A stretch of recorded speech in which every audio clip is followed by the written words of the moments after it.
But I think it's important to underline that in the current geopolitical and geoeconomic context, it is imperative that Europe strengthens its economic security, because even such a champion of open trade as European Union is, we know that openness without security becomes vulnerability.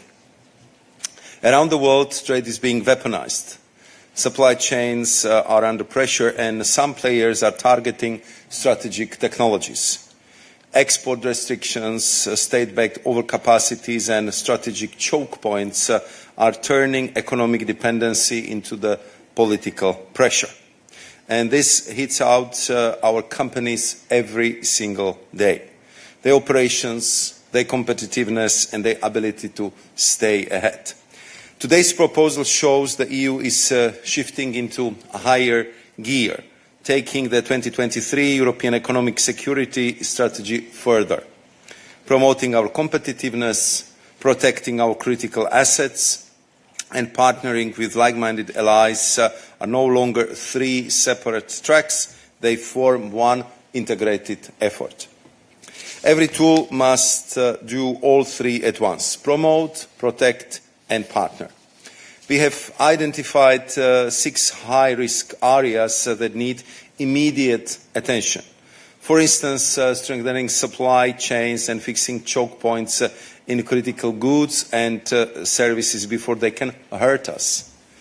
Supply is highly concentrated in several key areas, from critical minerals to clean tech parts, legacy chips, and financial, digital, and space services, as well as pharmaceuticals. Some suppliers do not share our values or interests, and some are ready to use our dependencies against us. So our goal is to prevent short-term disruptions while steadily reducing risky dependencies and avoiding new ones. Inbound investment is another high-risk area. Europe remains open for business, but we need investments without hidden risks. Some investments can expose sensitive data such as geolocalization or biometric data. They can hollow out value chains when they bring little technology transfer or any added value. And they can create new dependencies. We will strike the right balance, staying open while staying secure. Going forward, it is clear that economic security will only work if Europe acts as a team, with member states and industry moving in sync.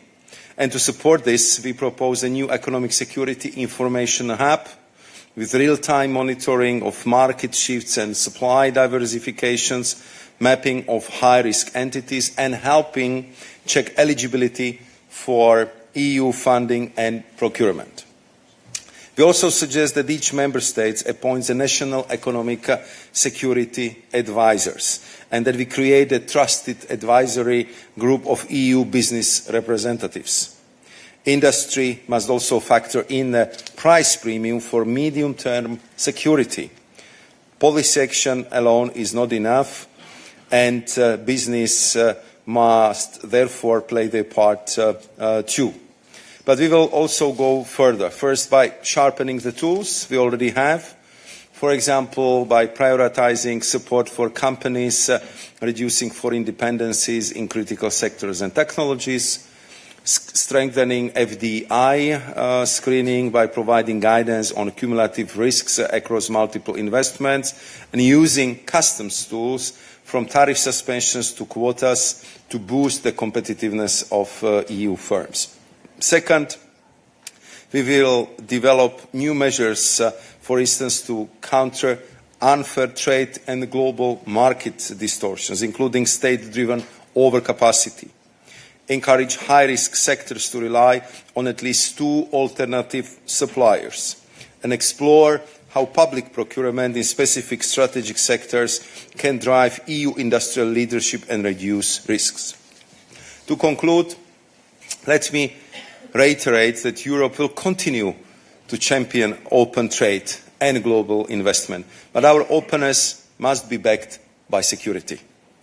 This is why you will see more strategic and assertive use of our existing tools, the development of the new ones were needed, and stronger capacity to collect and share economic intelligence. And I'm glad to say that the Research EU proposal, which will now be presented by the Executive Vice President Stéphane Séjourné, is the first tangible demonstration of how serious we are about economic security. Thank you.